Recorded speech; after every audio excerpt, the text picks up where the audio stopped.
जीवन में गिरना भी अच्छा है, औकात का पता चलता है।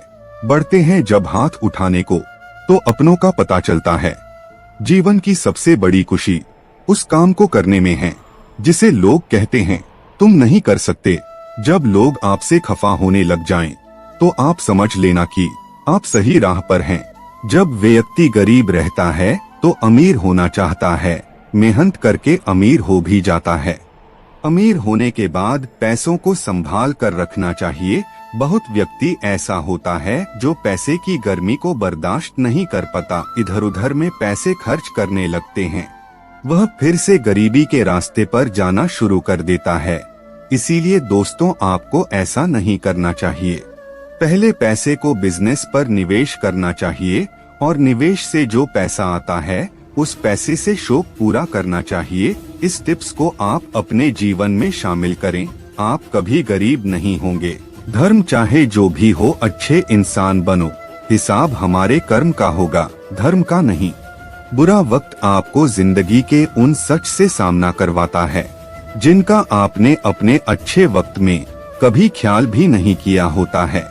जीवन को भगवान से जोड़ दो, सब भगवान पर छोड़ दो। शांत रहना सही है, पर जब गलत हो तब नहीं। स्वार्थ से रिश्ते बनाने की कितनी भी कोशिश करें, वो कभी नहीं बनते हैं। और प्रेम से बने रिश्तों को कितना भी तोड़ने की कोशिश करें, वो कभी नहीं टूटते। लोग अक्सर सच कहने से बचते हैं या डरते हैं, पर सत्य कभी छुप नहीं सकता और न ही कभी मिट सकता है। कितना भी छुपा ले, पर सच तो उजागर हो ही जाएगा। जो बात सच पर आधारित हो उसे करने या कहने और मानने से कभी नहीं डरना चाहिए। एक बार माफ करके अच्छे बन जाओ, परंतु दोबारा उसी इंसान पर भरोसा करके बेवकूफ कभी न बनो।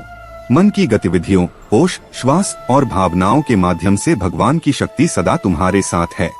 श्री कृष्ण कहते हैं कि मैं ही इस सृष्टि की रचना करता हूँ, मैं ही इसका पालन पोषण करता हूँ और मैं ही इस सृष्टि का विनाश करता हूँ।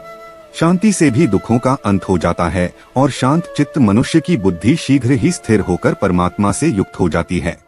इंद्रियों के अधीन होने से मनुष्य के जीवन में विकार और परेशानियां आती है। सुख दुख का आना जाना सर्दी गर्मी के आने जाने के जैसा ही है, इसलिए इन्हें सहन करना सीखना ही उचित है। निर्बलता अवश्य ईश्वर देता है, परंतु मर्यादा मनुष्य का मन खुद निर्माण करता है।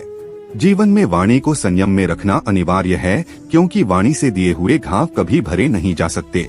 मोहग्रस्त होकर अपने कर्तव्य पथ से हट जाना मूर्खता है, क्योंकि इससे ना तो तुम्हें स्वर्ग की प्राप्ति होगी और ना ही तुम्हारी कीर्ति बढ़ेगी।